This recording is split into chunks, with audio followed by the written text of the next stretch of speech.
کۆمەڵە سەربازی ون هەیە پێم خۆشە بەردەوام لە هەموو شوێنێک باسییانکەین کەسانی خۆبەخشن جا پێما بێ لە سەلکی پڕێدەشە مامۆسایانی خۆبەخشی زۆر ئازامان هەیە تا چەند توانی و تەسوود لە توانەکانی مامۆسا خۆبەخشەکان وەرگری بە تایبەتی لە خوێندنگانی و دەوڵەتیەکان. شیرین خان زۆرم پێخۆش بوو کە باسی و بابتت کرد چونکی من بۆ هەر خۆبەخشێک لە خۆبەخشەکانی قوتابخانەکەم پێکەرێکیان بۆ دروست بکەم هێشتا پێم کەمە یعنی بەجددی زۆر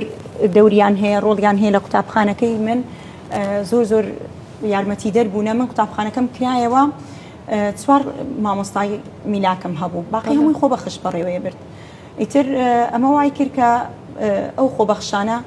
طبعا هەمووی لەژێر ڕێنمایی خۆم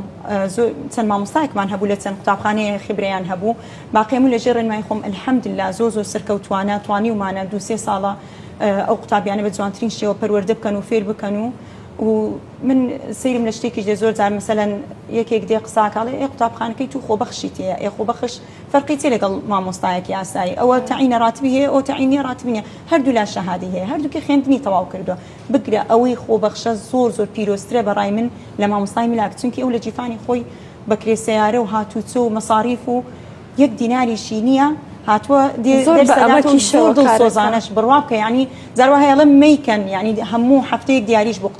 قوتابیەکان دێنن ینی زۆر بەڕاستی جێ دەستخۆشین و دەستخۆشیان لە یەکەم سەرکەوتوو بن هیوادارم لە دوا ڕۆژ شتێکیان بۆ بکردێ بەڵکو تاعین